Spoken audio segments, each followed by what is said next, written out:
বহু বছর আগে প্রতাপগড় নামে একটি সুন্দর রাজ্য ছিল, আর সেখানকার মহারাজা ছিলেন প্রতাপ সিংহ।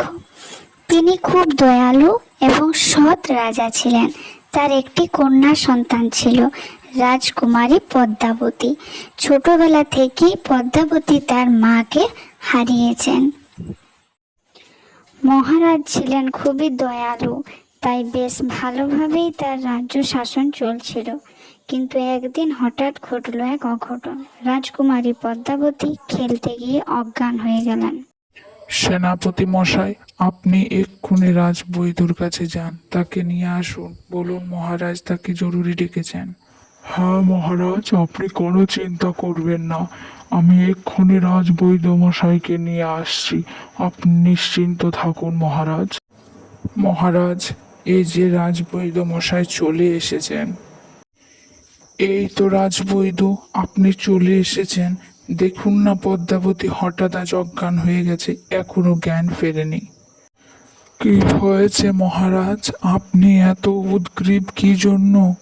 আপনি নির্ভয়ে থাকুন। আমি যখন চলে এসেছি, পদ্মাবতীর তখন কিচ্ছু হবে না। হ্যাঁ রাজবৈদ্য মশাই, দয়া করে আপনি আমার কন্যাকে আগের মতো সুস্থ করে আমার কাছে ফিরিয়ে দিন।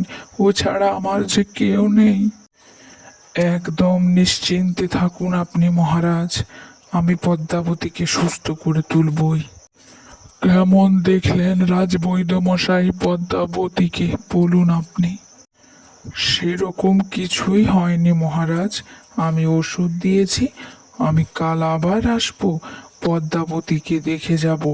আশা করি কালকের মধ্যেই উনি সুস্থ হয়ে উঠবেন। ধন্যবাদ রাজবৈদ্য মহাশয়, আপনাকে ধন্যবাদ।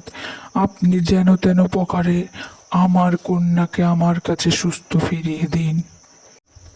হ্যাঁ মহারাজ, আপনি একদম চিন্তা করবেন না। আমি এখন আসছি, কাল আমি আবার আসবো। পরের দিন আবার রাজবৈদ্য মহাশয় রাজকুমারীকে দেখতে এলেন। রাজবৈদ্য, আমি তো আমার কন্যার অবস্থার কোনো উন্নতি দেখতে পাচ্ছি না। আপনি এখনই এত উতলা হবেন না মহারাজ। আমার স্থির বিশ্বাস রাজকুমারী শীঘ্রই সুস্থ হয়ে উঠবেন। আবার আমাদের মাঝে হাসি খুশি আনন্দে তিনি সারা রাজ্য আলো করে ঘুরে বেড়াবেন। এইভাবে অনেক দিন কেটে যায়। মহারাজ এদিকে রাজকুমারীর চিন্তায় অস্থির হয়ে উঠেছেন। হঠাৎ একদিন রাজবৈদ্য এক তান্ত্রিককে নিয়ে মহারাজের কাছে এলেন। মহারাজ, আমার মনে হয় রাজকুমারীর চিকিৎসা এই তান্ত্রিক কি সঠিকভাবে করতে পারবে। তাই আপনি যদি অনুমতি দেন, আমি একবার রাজকুমারীর কাছে নিয়ে যেতে পারি। আপনি যখন বলছেন রাজবৈদ্য মশাই, তখন আমার আর কোনো আপত্তি নেই। আপনি যে কোনো উপায়ে আমার কন্যাকে আমার কাছে ফিরিয়ে দেন। আমি এর চাইতে বেশি আর কিচ্ছু চাই না। আপনি চিন্তা করবেন না মহারাজ, আমি আমার তন্ত্র সাধনার দ্বারা আপনার কন্যাকে আপনার কাছে ঠিক ফিরিয়ে দেব। হ্যাঁ, তাহলে আপনি একবার আমার রাজকন্যাকে দেখবেন, চলুন তাড়াতাড়ি। বলুন তান্ত্রিক মশাই, আপনি কিরকম দেখলেন আমার কন্যাকে? ও কি আর আগের মতো সুস্থ হবে না? ও কি আর আমার কাছে কোনো আবদার করবে না কোনোদিনও?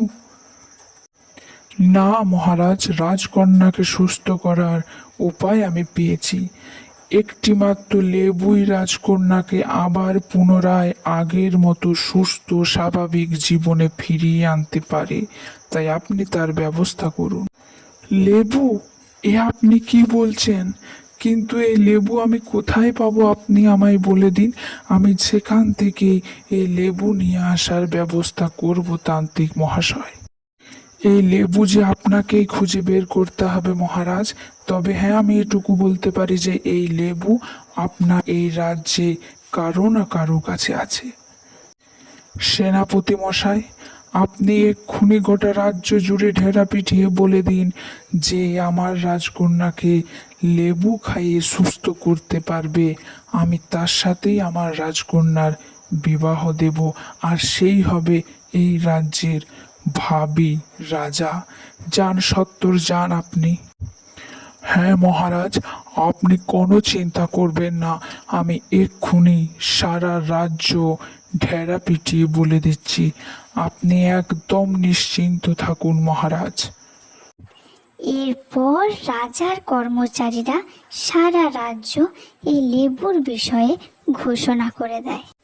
পরপর রাজ্যবাসীরা রাজকন্যার জন্য লেবু নিয়ে আসতে থাকে, কিন্তু তাতে কোনো ফল দেখা যায় না। তান্ত্রিক মশাই, কই কোনো কিছুতেই যে আমার রাজকন্যা সুস্থ হয়ে উঠছে না। আপনি যে লেবুর সন্ধান বলেছিলেন, সেই লেবু তো রাজকন্যা রোজই খাচ্ছে, কিন্তু কই সে তো আর সুস্থ হচ্ছে না। আপনি এখনই হাল ছাড়বেন না মহারাজ। আমার স্থির বিশ্বাস রাজকন্যা আজকের আনা ব্যক্তিটির লেবু খেয়ে নিঃসন্দেহে সে সুস্থ হয়ে উঠবে, তাই তারা সুস্থতার বেশি দেরি নেই। সে রাজ্যে বাস করত মাধব নামে এক গরিব চাষি। সে ছিল অনাথ। ছোটবেলাতেই তার মা বাবা মারা গেছে, আর তার বাড়িতে ছিল মস্ত এক লেবুর গাছ। সেও রাজকন্যার জন্য লেবু নিয়ে আসে। মহারাজ, আমার স্থির বিশ্বাস রাজকন্যা এই লেবু খেয়ে সুস্থ হয়ে উঠবে, তাই রাজকন্যাকে এই লেবু আপনি দিন। এর আগেও তো রাজকন্যা অনেক লেবু খেয়েছে, কিন্তু কোনো কিছুতেই সে সুস্থ হয়নি। কিন্তু আজ যখন তুমি এত জোর দিয়ে বলছো, কেন জানি না আমার মনে আশার আলো দেখা দিচ্ছে। এরপর রম্ভা রাজার আদেশ মতো রাজকুমারীকে সেই লেবুর রস খাইয়ে দেয়, আর তারপরেই ঘটে সেই অলৌকিক ঘটনা।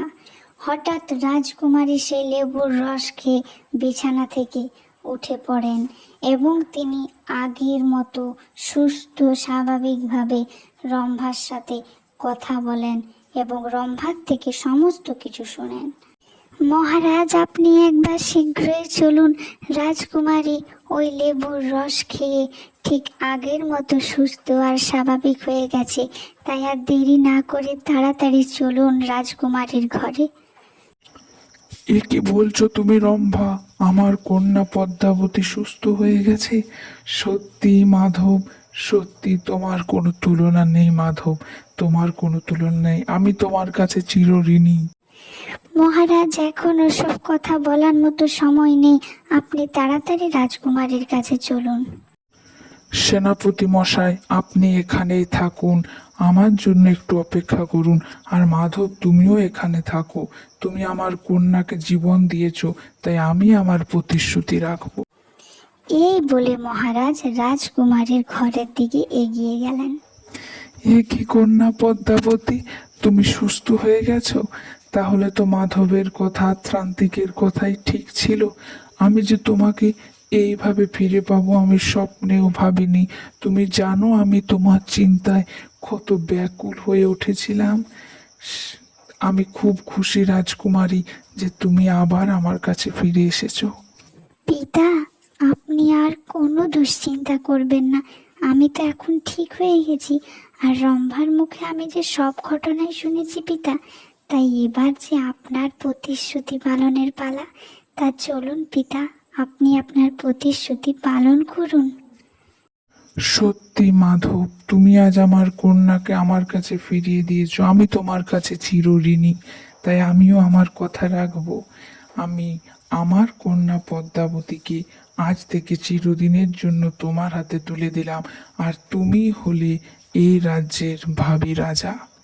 এরপর মাধব ও পদ্মাবতীর বিবাহ হয়, আর মাধব ও পদ্মাবতী দুজনে মিলে খুব সুন্দরভাবে তাদের রাজ্য প্রতাপগড় শাসন করতে লাগলেন, আর তারা দুজনে খুব শান্তিতে আনন্দে সুখে দিন কাটাতে লাগলেন।